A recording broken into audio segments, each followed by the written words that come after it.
حضرت سید المعروف با حسن خان بابا تورو۔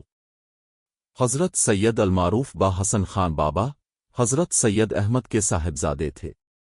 آپ کے والد اپنے زمانے کے جید عالم اور مشہور روحانی پیشوا تھے۔ سید نے ابتدائی دینی تعلیم اپنے خاندان کے بزرگوں اور علماء سے حاصل کی، بعد ازاں دیگر علوم کے لیے دور دراز علاقوں کا سفر کیا۔ تحصیل علم کے بعد مختلف مقامات پر درس و تدریس کا سلسلہ جاری رکھا اور اپنے والد سے خلافت بھی حاصل کی۔ آپ کے زمانے میں سکھ راج قائم تھا۔ اپنی علمی اور روحانی قوت کے ذریعے سکھ علماء سے مناظرے کیے اور آپ کی کوششوں سے ہزاروں غیر مسلم مشرف با اسلام ہوئے۔ اب صرف ایک عالم نہیں بلکہ مجاہد اسلام اور عظیم روحانی رہنما بھی تھے۔ اس وقت گاؤں تورو کے قریب ڈھیری حسن خان آباد تھی، جس کے سردار حسن خان تھے۔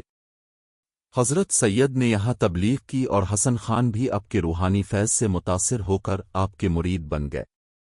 ملک حسن خان نے آپ کو ایک بلند ٹیلے پر خلوت خانہ کے طور پر جگہ عطا کی، جہاں آپ عبادت و ریاضت میں مشغول رہتے۔ بعد میں یہی مقام اسلام کی اشاعت اور سکھوں کے خلاف مشاورت کا مرکز بن گیا۔ یہی خلوت خانہ دراصل جنگی ہیڈ کوارٹر کی حیثیت اختیار کر گیا۔ سکھوں کو جب اس کا علم ہوا تو انہوں نے آپ کو ختم کرنے کا منصوبہ بنایا۔ ایک دن چند سکھ شرپسند خلوت خانے میں پہنچے اور آپ کو عبادت میں مصروف پایا۔ انہوں نے آپ کے ہاتھ پاؤں باندھ کر چونے کے پتھروں میں زندہ جلا دیا۔ بعد ازاں مقامی مسلمانوں نے آپ کو اسی مقام پر دفن کیا۔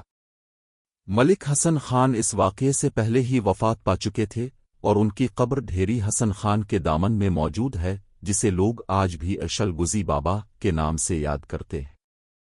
بلند ٹیلے پر موجود مزار دراصل حضرت سید المعروف با حسن خان بابا کا ہے، لیکن بعد کے ادوار میں لوگوں نے اسے غلطی سے حسن خان کی زیارت کے طور پر بھی پکارنا شروع کر دیا۔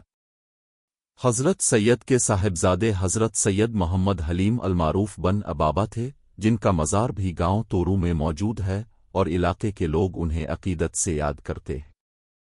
حضرت سید کا مزار آج بھی روحانی فیوز و برکات کا مرکز ہے، جہاں لوگ مختلف بیماریوں اور مشکلات کے علاج و شفا کے لیے رجوع کرتے ہیں۔